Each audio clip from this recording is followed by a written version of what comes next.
Ezimu ku municipalities ezasumusiddwa ne ziteekebwa ku ddaala ly'ekibuga kuliko Arua, Mbarara, Gulu, Fort Portal ne Jinja.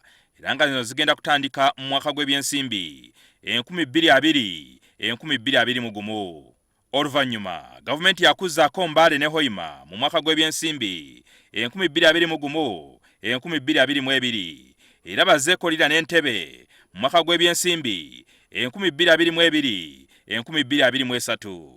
Waliwo ne municipali zikyekennenyezebwa okufuulibwa ebibuga. Ku zino kuliko Moroto, Nakasongola, Soroti, Masaka, Kabale ne Wakiso.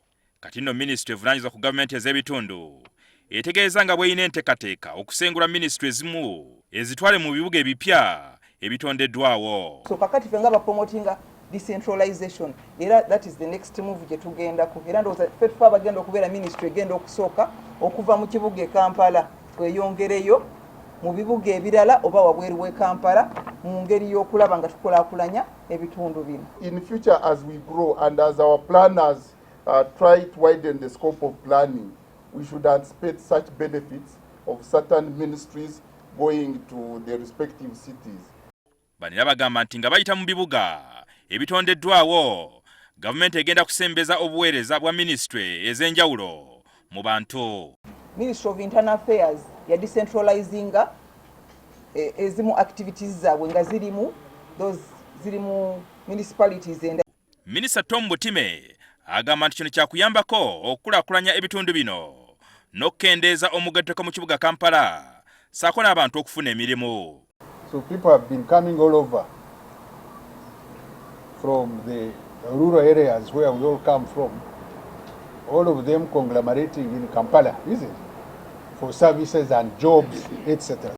Gavumenti eregamba nti municipali ezasumuziddwa ku ddaala ly'ebibuga zibadde ziweebwa obuwumbi 111 buli mwaka gwa byansimbi buli emu, kati zigenda kwongerwako obuwumbi obulala 57 okugatta ku ze babadde baweebwa.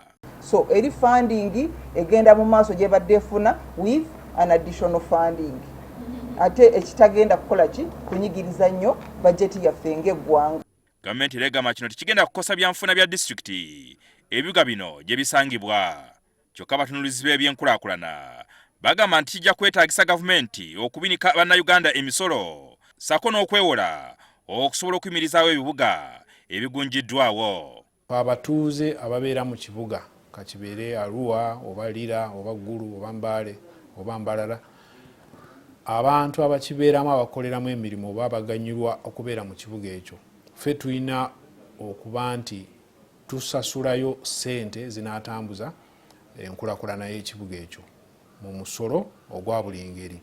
Ekyebitundu bino okufuulibwa ebibuga kyakuviirako omusolo ogubadde gusasulirwa abasuubuzi nga ogwa layisinsi okulinnyisibwamu gutuuke ku mutindo okuddukanyizibwa ebibuga.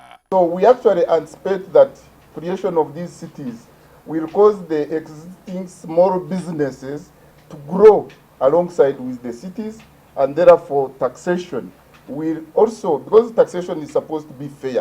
Jingo Francis, NTV, Akawungeezi.